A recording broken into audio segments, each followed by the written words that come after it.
Tanse, good afternoon. I'm Krisanachkate. Welcome to APTN National News. Thank you for joining us.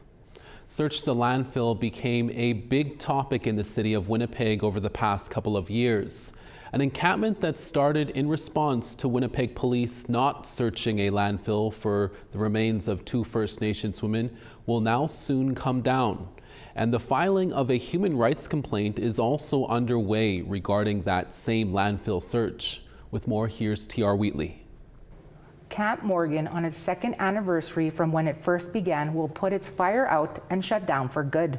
It was set up near the city-owned Brady landfill on the south side of Winnipeg on December 18, 2022. Just weeks after Winnipeg police announced Jeremy Skibitsky, who was already in custody for the murder of Rebecca Contois, was also being charged for killing Morgan Harris, Mercedes Myron, and the yet-to-be-identified person given the name Buffalo Woman. Camp Morgan, of course, began as a response to Winnipeg police telling the families the remains of Harris and Myron ended up at the privately owned Prairie Green landfill north of the city, but a search was not feasible. Organizers committed to keeping the camp going until a search happened. After a 15-month political fight, both the federal and provincial governments committed a combined $40 million towards a search. Earlier this month, the physical search of the landfill began. In a Facebook post, Morgan's cousin Melissa Robinson said, quote, "It's only a matter of time now till we are able to bring Morgan home and lay her to rest properly," unquote. Meanwhile, Harris's daughter, Elle Harris, along with 2 other women, Robin Johnston and Susan Caribou, have filed a human rights complaint of discrimination against the city of Winnipeg for not conducting a search of both the Prairie Green and Brady landfills. The complaint says the city discriminated against Morgan Harris, Buffalo Woman, Tanya Nepanak, and all Indigenous women, girls, 2S LGBTQIA+ people and their families. Nepanak is believed to also be a victim of homicide. In 2012, Sean Lamb was charged in her murder, but the charges were stayed due to lack of evidence. The complaint has 18 reference points the city ignored, including, quote, "on the basis of our ancestry and sex without bona fide and reasonable cause," unquote. The city violated Section 13 of the Human Rights Code. So far, there has been no response from the city. This past August, the man responsible for Harris and the other 3 women's deaths was sentenced to life in prison with no chance of parole for first-degree murder. T.R. Wheatley, APTN National News, Winnipeg. Just days after the Manitoba Métis Federation and Canada signed their self-government treaty, 2 Dakota First Nations in Manitoba launched a legal challenge against it. Reporter Sierra Bettens takes a closer look. On November 30th in Winnipeg, Manitoba Métis Federation President David Chartrand and Crown Indigenous Relations Minister Gary Anandasangri signed the Red River Métis Self-Government and Implementation Treaty.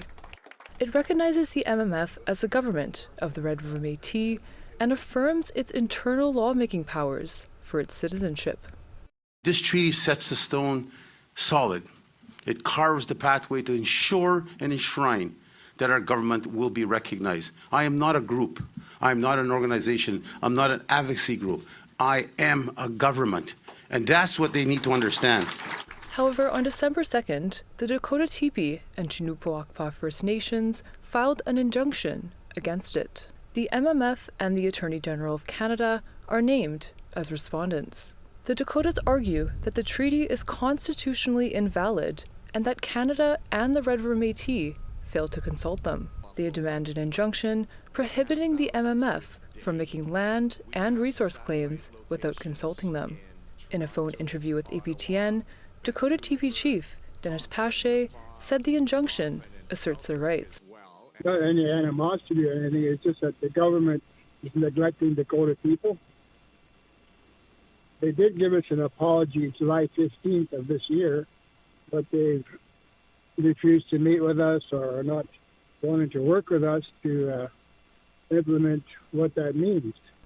MMF Minister Will Goodon said the Dakota injunction was disappointing and that it asserts a false hierarchy of rights. I think that there's misconceptions out there that in the Constitution there is a hierarchy, that there is different levels of rights, and different nations have different constitutional rights, which isn't true. The injunction is the second legal action the Dakotas have launched against the MMF this year. On October 11th, Dakota Teepee and Chinupawakpa filed a statement of claim against the MMF, Manitoba, and Canada's Attorney General, alleging they were excluded from land and resource consultations. It called for a distinctions-based approach to Indigenous rights. So we were here based on a distinctions-based process of time. Who was here 12,000 years ago, who was here 1,000, who was here, and so forth. And that's a process that's been used in British Columbia. Goodon agrees that First Nations, Métis, and Inuit must be recognized as distinct and urges Canada to deliver on treaty obligations. Going back to Louis Riel, when he negotiated our entry into Confederation, he made sure that in the talks was that Canada needed to sign treaties with First Nations. So we're going back to those days, and we still agree that Canada needs to fulfill its obligations to all Indigenous peoples. The Red River Métis Treaty does not include harvesting or land rights. Section 95 discusses the procedures to be taken if the treaty infringes on the rights of other Indigenous peoples, which includes a 3-step dispute process. Goodon said consultations with First Nations on the treaty were the Crown's duty, not the MMF's. In a statement sent to APTN, Jacinth Goulet, speaking for Crown Indigenous Relations and Northern Affairs Canada, said the treaty included over a year of consultations with other Indigenous groups, including First Nations in Manitoba, before it was finalized. She said Canada is now reviewing the motion. Sierra Bettens, APTN National News, Winnipeg. To Alberta now, where the family of an Indigenous man who had his braids cut off in a hospital in Edmonton is demanding answers. Back in May, 84-year-old Dexter Adams had his braids cut by a nurse. When his wife came to visit, she found them in the garbage, along with his eagle feather and bear grease used for his hair. Alberta Health Services isn't providing details, but did tell CTV News this should not have happened. The cutting of my uncle's hair caused all of us great emotional and spiritual harm. It also evoked past cultural trauma that my uncle, his family, and community experienced throughout their lives. Dexter Adams, who was from the Pasqua First Nation in Saskatchewan and a day school survivor, died in hospital a few weeks later following his battle with dementia. In a statement, Alberta Health Services says the incident is deeply regrettable and never should have happened. It says it has policy to receive informed consent before cutting hair, even for medical reasons.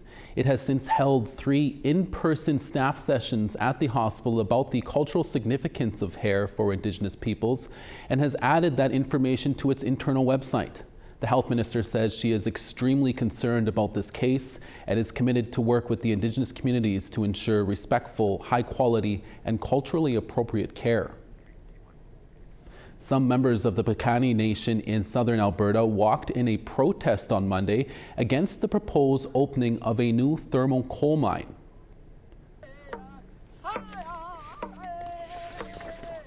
The Grassy Mountain Coal Project just passed a vote by local residents with 70% approving. The Australian-owned mine would produce 4.5 million tons of steel, making coal for Asian markets. Residents of the Piikani Nation, located 75 kilometers downstream of the site, are concerned about the environmental impacts. It's an open pit mine, and anyone knows that within southern Alberta, we have hurricane winds down here. And all that, whatever they're drilling, whatever's coming out of the ground when they're drilling, that's going to come our way, be blown our way. We have chronically ill, we have elders. So the selenium deposits we're afraid of the levels that it might poison the river, the Old Man River. A First Nation police service in Northern Ontario has signed an agreement with the province to become an essential service. It's a signing organizers say will increase safety for its officers and improve infrastructure. And it comes decades after calls to increase resources. The agreement was signed in Toronto on Tuesday. The Nishnawbe Aski Police Service will now be the first ever First Nation police service to work under the umbrella of Ontario's Community Safety and Policing Act. Ontario also announced it will invest $514 million to help double the number of officers to more than 500. Nishnawbe Aski Nation Grand Chief Alvin Fiddler says the agreement will allow the force to have the same standards as every other force across Ontario. The Nishnawbe Aski Police Service works on 34 First Nations in Northern Ontario. The regulations that will support this this legislation will include the creation of standards, and that's something that's been just missing over the last 30 years, that our police service will need to adhere to certain standards like any other police service. We intend to hire 20 per class. There's 4 classes a year, so that's 80 a year. So we hope to be staffed up. We lose 20 a year because of the remoteness and the challenges of the policing. So our hope is within 6 years we'll be staffed up. What this opt-in does today is it sends a message that Ontario will do what it has to do when others won't and when others can't. The House of Commons Parliamentary Committee on Indigenous Affairs is studying barriers to economic development. But the conversation among several members of Parliament and witnesses focused on the fraud associated with false Indigenous identity. Conservative MP Martin Shields used Liberal MP Randy Boissonneau's resignation from Cabinet as an example to ask, why would people risk their political reputation by claiming false indigeneity? Lawyer Leah Ballantyne responded that there are gaps in the term Indigenous that allow people to further their careers by appropriating an Indigenous identity. She also said part of the problem is that the Métis are not well defined. In fact, I beg to ask this committee, where is the definition of Métis? I don't see it. And I also see in recommendation 25 and 26 that the Métis get put on the same level as the First Nation and the Inuit, the 3 partners under Section 35. And without having that legal definition of what Métis is highly problematic. More wind projects have been announced for Vancouver Island. That story when we come back. Stay with us.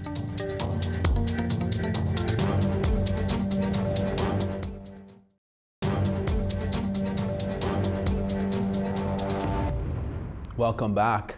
BC Hydro has selected 9 new energy projects to supply clean and affordable electricity to communities across the province. One of them is on Vancouver Island. In response to its call for renewable electricity generators, BC Hydro says it received a strong response. The 9 clean energy projects, including the Brewster Wind Project near Campbell River, will provide nearly 5,000 gigawatt hours per year of electricity to BC's grid. That is enough to power 500,000 new homes, boosting energy supplies by 8%. At the heart of these projects, though, is an effort to work with and for BC First Nations. Yes, electricity demand is growing in the province, and especially if you look into the longer term forecasts with BC Hydro. So it's been about 15 years since they've had a call for power like this. And what's new in this round is that Indigenous participation played a fundamental aspect of this in this call for power. The wind projects aim to not only supply BC residents with renewable energy, but also acts as a further stepping stone in economic reconciliation for BC First Nations. It has been 49 years since the murder of Annie Mae Pictou Aquash, and a new documentary about her comes out on Wednesday. After 30 years of fighting for justice, Annie Mae's daughter Denise Pictou Maloney says she is finally at peace. Angel Moore reports. It's poignant to me because it's just, you know, how you go from, you know, the bouffant fashionista to a mugshot. You know, there's a lot of story in there. Denise Pictou Maloney is looking at photos of her mother, Annie Mae Pictou Aquash. Aquash was an activist, a teacher, and a member of the Sipekne'katik First Nation. Maloney compares 2 pictures when her mother became active in fighting for Indigenous rights. And what she taught me in this and what I see in that transition, you know, where she comes to where she's let her hair grow and she's now, you know, more worried about the human rights initiatives and the Indigenous human rights as opposed to imagery showing up of being accepted. I saw that shift in her, and it was empowering to me to see a woman go through that commitment. Akwash joined the American Indian Movement, a grassroots organization founded in 1968 to protect First Nations rights in the U.S. Maloney says her mother was an inspiration. I just think of how raggedy-ass she was. That's literally the only way I can describe it. I don't see anything that would, you know, think any kind of regret. I loved her here and I loved her here. And never did it matter, because to us she was always our mother. Akwash was murdered in mid-December in 1975 in the Pine Ridge Reservation in North Dakota. She was 30 years old. 2 people were convicted of her murder, one in 2004 and the other in 2010. Maloney agreed to participate in a 4-part docuseries called Vow of Silence, the assassination of Annie Mae. There's no confusion anymore. You know, people who have been able to witness the documentary in the States are not confused about what happened to my mom. As a matter of fact, I see groups of women rising up and agreeing and saying, you know what, this needs to stop. Maloney hopes the docuseries helps other MMIWG family and survivors. So I want to say this to my family members and to sisters and, you know, other impacted survivors. This was never ever about just Annie Mae. This was always about the next 7 generations. After decades of advocacy for justice, Maloney says now she is at peace. To me, you know, this year feels different because I feel like I have a place to put that. I don't have to carry it anymore. Vow of Silence, the assassination of Annie Mae, will be streaming in Canada on December 11th on Disney+. Angel Moore, APTN National News, Jabuktuk, also known as Halifax. Thank you, Angel. We now want to tell you about this week's web poll question. Over on our website, we ask, should there be alternatives to swearing an oath to the king for new politicians? Your answers are yes, no, or unsure. Go to www.aptnnews.ca to have your say. An award-winning Indigenous-owned winery in BC has teamed up with Indigenous artists. That story when we were back in less than 3 minutes.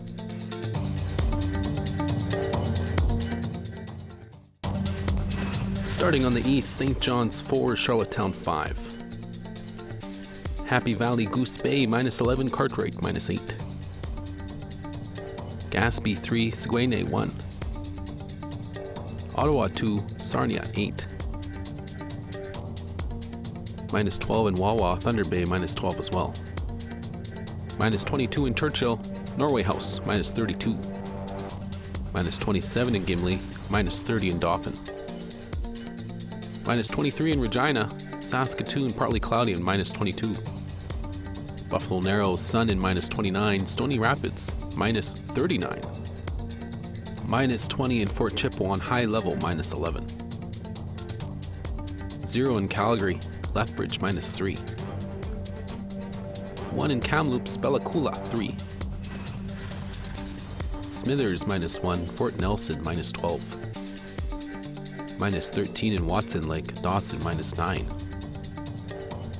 -21 in Wati, Wrigley -12. -9 in Inuvik, Paulatuk -21. -27 in Baker Lake, Chesterfield -10. Clyde River -21 and Igloolik -19. A winery owned by a First Nation in British Columbia has developed a special collaboration with Indigenous artists from their territory just in time for Christmas. Inca Meep Cellars Winery was started by the Osoyoos Indian Band in 2000. Since then, their wines have won numerous awards around the world. Located along the shores of Osoyoos Lake in BC's wine country, the company brings in over $1 million a year in sales. And thanks to that, they've been able to invest in other businesses. This year, they have collaborated with artist John Paul Velton to create these special edition ornaments that include words from their language. Justin Hall speaks for Encampment sellers. These are going to be accessible. I think they're coming through to our wine club as well. It's going to be, I'm really excited for it. It's part of our story as well with the 4 food chiefs that are on there. There's the king salmon, which is intiti, siat, which is a Saskatoon berry, the bitter root, which is speetlum in our language as well, and the bear, skimheast. Yeah, so I think it's a cool part of our story, and to have these, celebrate our winter packages is going to be awesome. To Australia now, where Indigenous acts from rap to country dominated, taking home 8 ARIA awards. Hip-hop supergroup 3% announced their arrival as a force to be reckoned with in Australian music after winning awards and delivering a powerful message. NITV's Masala Singalanga reports. A traditional dance marks the arrival of rappers 3% at the ARIA Awards. Inside, they showed more modern moves performing with Jessica Malboy. I won't stop for nothing. Ain't no cruise control. Ride shotgun when the cruise involved. 3% won 2 ARIAs, one for Best Hip Hop Rap Release. We're very grateful that we got this. Kill the Dead, we made that album at a time when Australia said our people shouldn't have a voice. Well, it looks like they heard it. Formed a year ago, the group is made up of Nookie, Dallas Woods and Angus Field. 3% also won the ARIA for cover art, a dot painting of Nicky Winmer's iconic protests against racism. It takes a lot of strength to stand up against adversary and in whatever form or shape it comes. International superstar Kid Leroy performed. Girls just wanna have fun. I don't know your plans, no, but I just wanna get some. Murawari rapper Dobby won Best World Music. World Music, Radical Sun, Christine Anu, and Dobby, all speaking Indigenous languages. If anything, we should be the most Australian act on this roster. Flickering in the dark like an old street light. Troy Casadele took home the award for Best Country Album. Between the Fires is about the grief of losing his mother. I want to say thank you to my beautiful wife, Laurel. I was running between 2 fires, very grief-stricken when I lost my mum.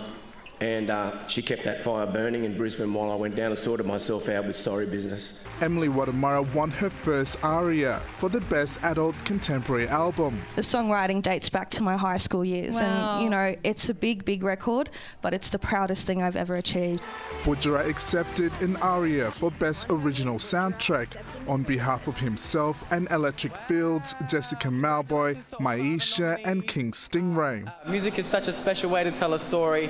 JK47 won the ARIA for the best use of a song in an ad. DJ Cyril presented Arnhem Land's Nathaniel Miller with the ARIA for Music Teacher of the Year.